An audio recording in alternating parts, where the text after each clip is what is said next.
내가 누워 자고 깨었으니 여호와께서 나를 붙드심이로다. 천만인이 나를 애워싸 진친다 하여도 나는 두려워하지 아니하리이다. 여호와여 일어나소서. 나의 하나님이여 나를 구원하소서. 주께서 나의 모든 원수의 뺨을 치시며 악인의 일을 꺾으셨나이다. 구원은 여호와께 있사오니 주의 복을 주의 백성에게 내리소서. 셀라. 아멘. 시편을 읽는 많은 성도님들이 이 시편 말씀을 정말 사모하시면서 동시에 많이 어려워하시는 부분이 있는 것 같습니다. 이 시편 1편 또는 시편 23편처럼 우리에게 익숙한 말씀이 있는가 하면 도저히 여러 번 묵상을 하여도 그 깊은 의미에 쉽게 도달하지 못하는 이 시편 말씀들이 있기 때문입니다. 저도 사실 우리에게 이미 익숙한 시편 1편 또는 시편 23편 같은 말씀의 경우에는 그 깊은 의미를 깨달아 은혜를 누리고 있지만, 사실 그 외에 성경 말씀들에서는 사실 그 깊은 의미를 깨달아 알기가 참 쉽지가 않은 것 같습니다. 저도 그래서 저는 이 고민을 가지고 한 묵상을 해보고 기도해 보았습니다.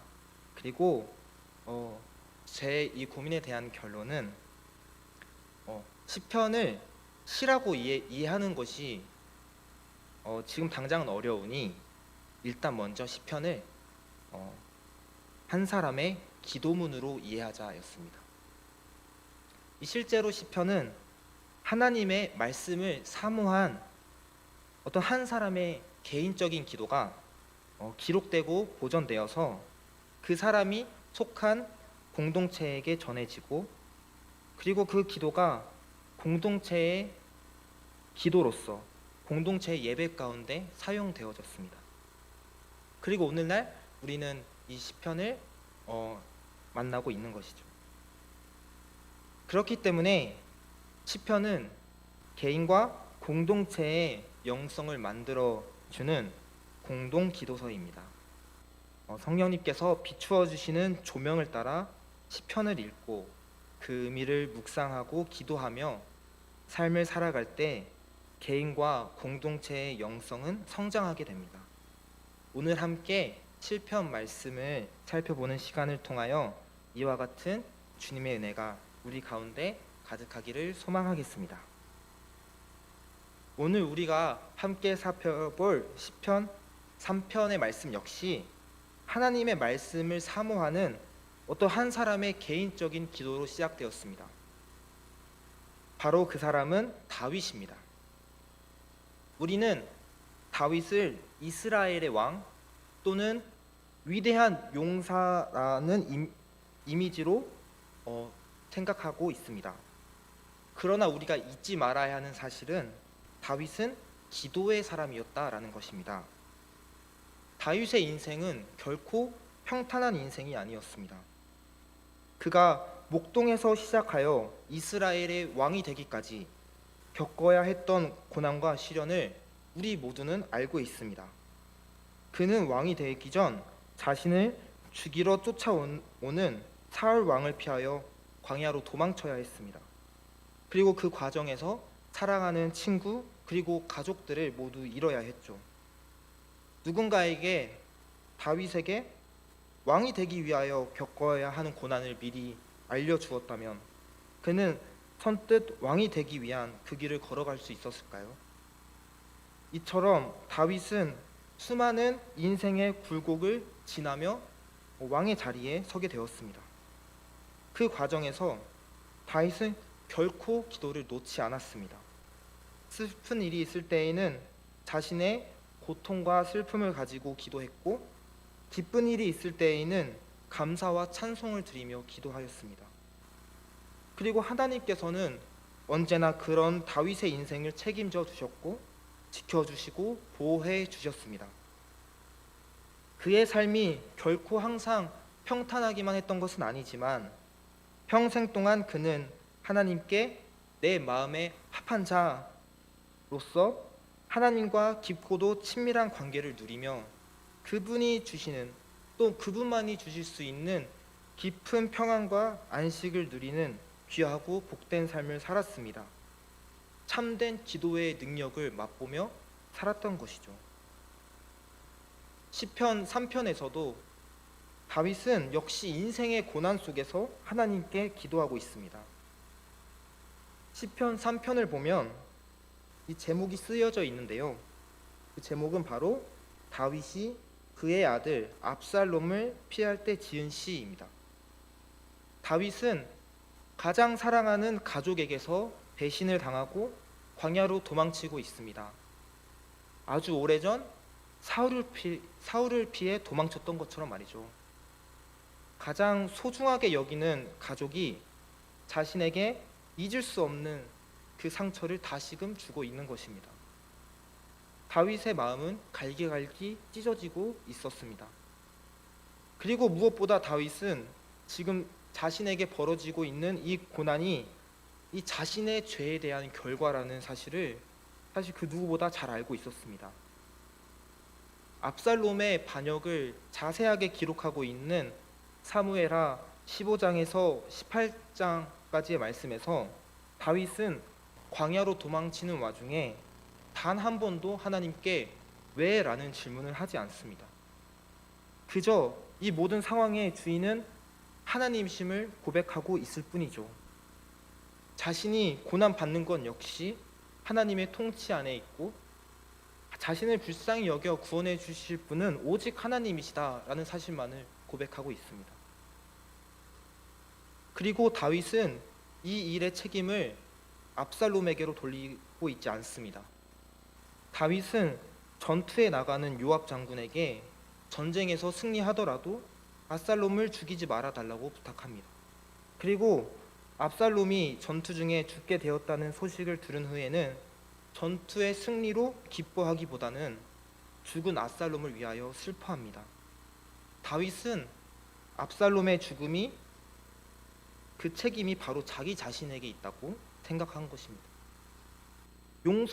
도저히 용서할 수 없는 잘못을 저지른 압살롬은 다윗은 아버지로서 아들을 사랑하고 있었던 것이죠. 차라리 마음껏 압살롬을 미워할 수 있었더라면 그의 마음이 조금이라도 편안했을까요? 다윗은 그 누구도 감당할 수 없는 깊은 마음의 상처를 가지고 하나님께 기도하고 있습니다. 하나님 앞에 나아간 그는 자신의 마음을 털어놓습니다. 하소연하듯 하나님께 자신이 처한 상황과 자신이 겪은 고난을 낱낱이 설명하고 있습니다. 그가 설명하는 그의 고난의 내용은 두 가지입니다. 첫째는 자신을 대적하는 사람이 너무나도 많다는 것입니다. 실제로 헤브론에서 압살롬이 아버지를 대신하여 왕이 되겠다 선언하자 예루살렘에서는 많은 사람들이 일어나 압살롬을 지지하기 시작합니다. 압살롬은 예루살렘에 아직 도착하지도 않았는데 그를 왕으로 세우겠다고 예루살렘에서는 소동이 일어납니다. 다윗은 그렇게 쫓기듯 예루살렘을 떠나게 되었습니다. 그의 곁에는 오직 600명의 신하밖에 남지 않았습니다. 둘째로 광야로 도망치는 다윗을 보며 사람들이 그가 하나님께 구원을 받지 못한다고 조롱하는 것이었습니다. 여기서 말하는 구원은 두 가지 의미로 해석이 될 수 있는데, 첫째는 영혼의 구원으로, 다른 하나는 이제 물리적인 구원으로 해석을 할 수 있습니다. 여기서 말하는 구원은 영혼의 구원보다는 물리적인 구원으로 해석하는 것이 문맥상 자연스럽습니다. 그러니 지금 광야로 도망치는 다윗을 보며 사람들은 이 상황, 이 고난 속에서 하나님께서 너를 도우실 일이 없다라고 조롱하고 있는 것입니다. 하나님 밖에 의지할 데가 없는 사람에게 하나님께서 너를 도우실 일이 없다고 말하는 것보다 상처가 되는 말이 있을까요? 다윗의 대적들은 광야로 도망치는 다윗을 보며 하나님께서는 다윗을 버리셨고 그를 돕지 않으실 것을 확신하며 조롱하고 있습니다. 이 광야로 도망치는 다윗을 보며 시므이라는 사람은 이렇게 저주합니다. 사악한 자여 가거라 가거라. 사울의 족속의 모든 피를 여호와께서 내게로 돌리셨도다. 그를 이어서 내가 왕이 되었으나 여호와께서 나라를 내 아들 압살롬의 손에 넘기셨도다. 보라, 너는 피를 흘린 자이므로 화를 자초하였느니라. 다윗의 상황만을 바라보며 그들의 말이 맞습니다. 부정할 수 없는 사실입니다. 그러나 그들이 알지 못하는 사실은 바로 다윗이 기도의 사람이었다는 것입니다. 그는 고난 속에서 고통과 아픔을 가지고 하나님께 나아가는 사람이었다는 것입니다. 다윗은 하나님께서 자신의 죄를 자복하고 상한 마음을 가지고 겸손하게 나아가는 자를 외면하지 않으시는 인격적이신 하나님이란 사실을 평생의 체험을 통해 알고 있는 사람이었습니다. 그렇기 때문에 그는 이렇게 고백합니다. 본문 3절과 4절의 말씀입니다.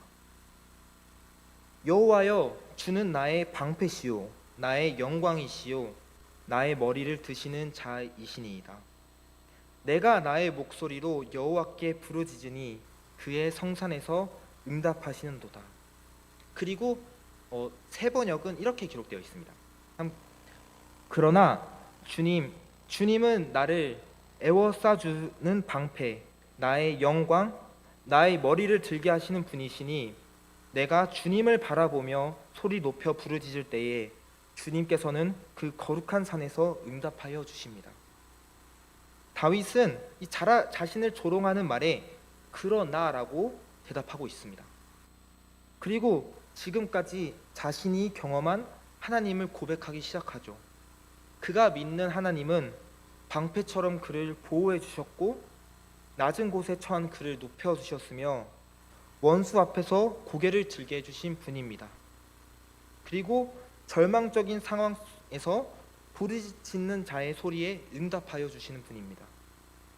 다윗의 대적들은 다윗이 그가 처한 절망적인 상황 속에서 무너질 것을 기대하고 있지만 다윗은 그 끈끈하고 친밀한 하나님과의 관계를 통하여 하나님의 절대적인 주권을 삶을 통하여 경험하고 신뢰하는 사람이었습니다. 다윗은 자신의 힘이 아닌 여호와 하나님의 능력으로 살아가는 사람이었습니다. 지금껏 자신을 지켜주신 하나님을 묵상한 다윗은 믿음의 눈으로 자신의 고난을 바라보기 시작했습니다. 믿음의 눈으로 고난을 바라본 다윗의 첫 고백은 바로 감사였습니다. 본문 5절은 이렇게 기록되었습니다. 내가 누워 자고 깨었으니 여호와께서 나를 붙드심이로다. 또 세 번역은 이렇게 기록되어 있습니다. 내가 누워 고나게 잠들어도 또다시 깨어나게 되는 것은 주님께서 나를 붙들어 주시기 때문입니다. 다윗은 지금 자신이 어젯밤 절망적인 상황 속에서 잠들었지만 다음날 하나님께서 자신을 잊지 않고 깨워주신 것에 감사하고 있습니다. 모든 상황에 절대적인 주권이 하나님께 있음을 확신하는 다윗은 이 일상의 모든 순간들이 다 하나님의 은혜라는 사실을 깨닫고 감격하고 있는 것이죠.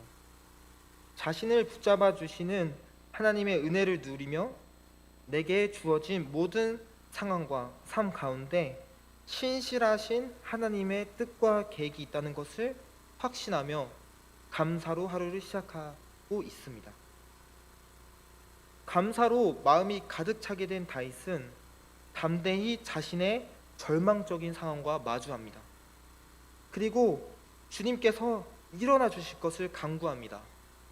여호와여 일어나소서라는 이 7절의 고백은 여호와여 나의 대적이 어찌 그리 많은지요 일어나 나를 치는 자가 많습니다 라는 1절의 고백에 믿음으로 대응하는 표현입니다. 다윗은 자신을 치러 일어난 많은 대적과 같이 하나님께서 자신을 위하여 일어나 주실 것을 간구하고 있습니다. 그리고 이어서 등장하는 나를 구원하소서라는 표현은 역시 많은 사람이 나를 대적하여 말하기를 그는 하나님께 구원을 받지 못한다 하나이다 라는 2절의 고백과 상응하는 표현입니다. 믿음으로 회복된 다윗은 자신을 괴롭게 하는 문제 하나하나에 믿음으로 반응하고 있습니다. 주께서 나의 모든 원수의 뺨을 치시며 악인의 이를 꺾으셨나이다 라는 다소 과격해 보이는 표현 역시 이 구원의 주체가 하나님이심을 고백하는 믿음의 표현입니다. 다윗은 자신의 복수마저도 하나님께 맡겨드리고 있습니다. 그리고 8절에서 그는 다시 한번 주님께 구원이 있음을, 주님께만 구원이 있음을 고백하면서 주의 백성에게 복을 내려주실 것을 간구하고 있습니다. 8절에서 사용된 이 복이라는 단어는 이 시편 1편에 사용되는 복 있는 사람의 복과는 다른 단어입니다.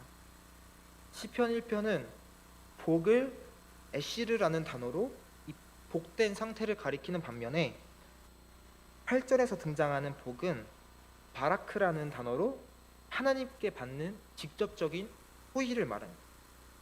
다윗은 지금 이 상황 속에서, 이 고난 속에서 자신을 구원해 주시, 이 직접적인 문제의 해결을 하나님께 구하고 있습니다.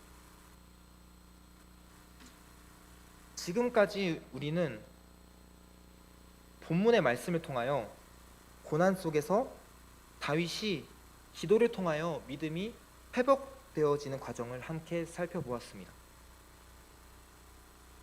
그러나 사실 고난 중에 기도로 나아가는 다윗의 모습을 보며 대단하다라는 생각이 들긴 하지만 삶 속에서 이 다윗처럼 실제적으로 고난을 만났을 때 기도의 자리로 나아가기란 여간 쉬운 일이 아닌 것 같습니다.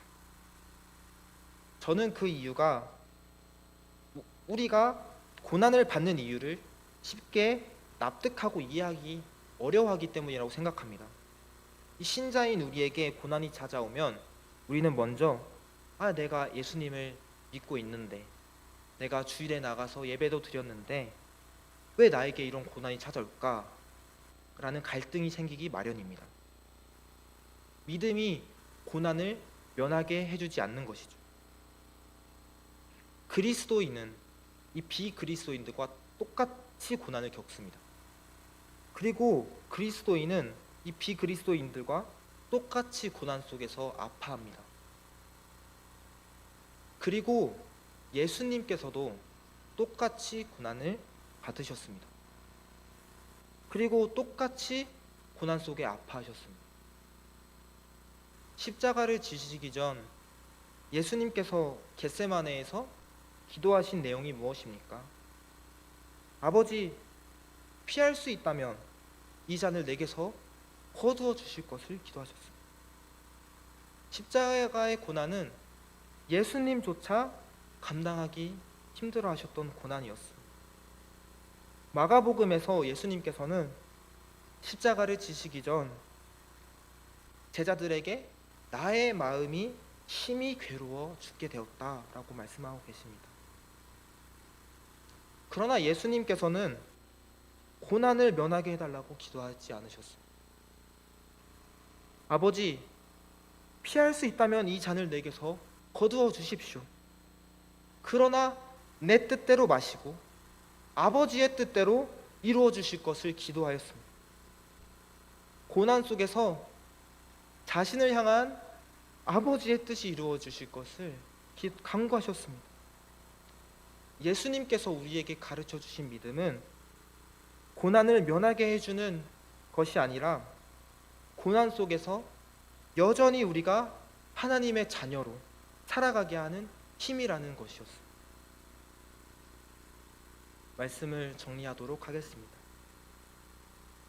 사랑하는 성도 여러분, 하루를 살아가며 오늘 우리에게 무슨 일이 일어날지 알 수 있는 사람은 아무도 없습니다. 오늘 나에게 어떠한 영적 전쟁이 일어날지 알고 살아가는 사람은 없습니다. 기도를 하지 않으면 하루를 살아갈 수 없습니다. 작은 고난과 그로 인한 걱정과 염려로 넘어지고 마는 것이 연약한 우리의 모습이기 때문입니다. 시편 3편은 앞서 말한 다윗이 그의 아들 압살롬을 피할 때에 지은 시라는 이름 외에 이른 아침의 기도라는 이름을 가지고 있다고 합니다. 이 이른 아침의 기도라는 시편 3편의 이름처럼 아침마다 기도로 하루를 시작해 보시는 것은 어떠실까요? 하루를 살아갈 믿음이 내게 없음을 겸손히 고백하고 신실하신 하나님의 은혜와 사랑을 삶을 통하여 체험을 통하여 경험하는 우리 교회 성도님들이 되시기를 축복하겠습니다. 아멘.